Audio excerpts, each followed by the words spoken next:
Dito sa bayan ng Matanaw ng Davao del Sur, makikilala natin ang mga mamis na todo hataw sa sayaw. Mga mamis na hindi lang kaya maglaba, magluto at mag-alaga, kaya rin nilang magpagod vibe sa social media. Sa unang tingin, akala mo'y simpleng mga nanay lang. Pero kapag tumunog ang musika, aba, iba na ang galawan. Sila ang Hot Mama Movers. Tara, hataw na!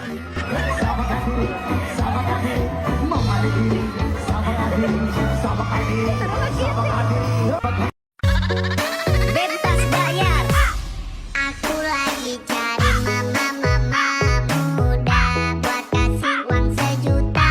Na na na na na na na. Morning, ma'am.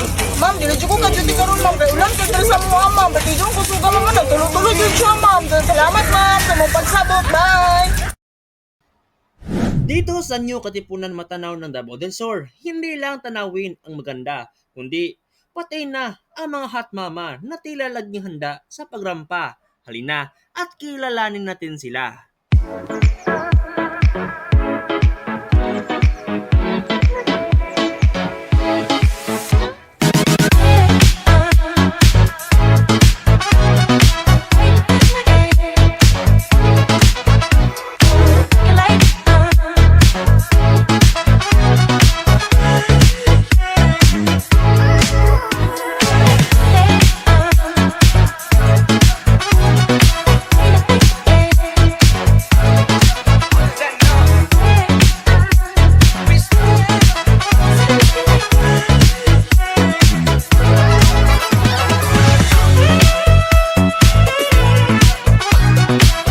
Good afternoon, everyone.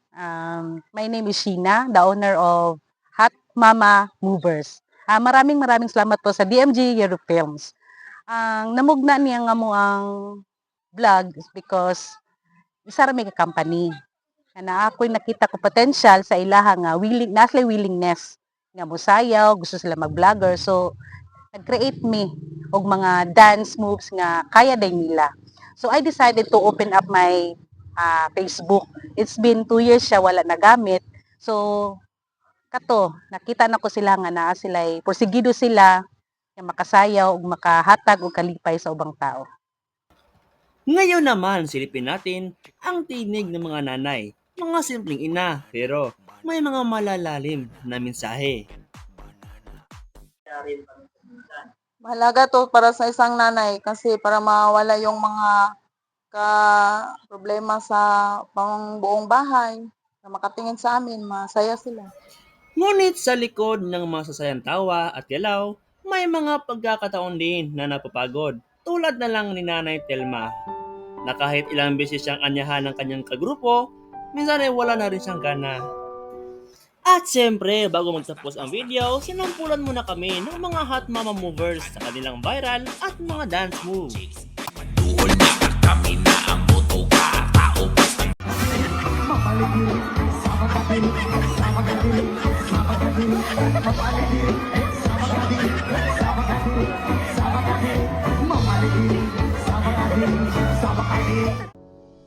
Sa gitna ng pagod, pangarap at pagkakaisa, apat ng pusong ina kasama ang isa pang kaibigan, sabay-sabay na tumakbo, hindi lang sa damuhan kundi patungo na rin sa bagong pag-asa.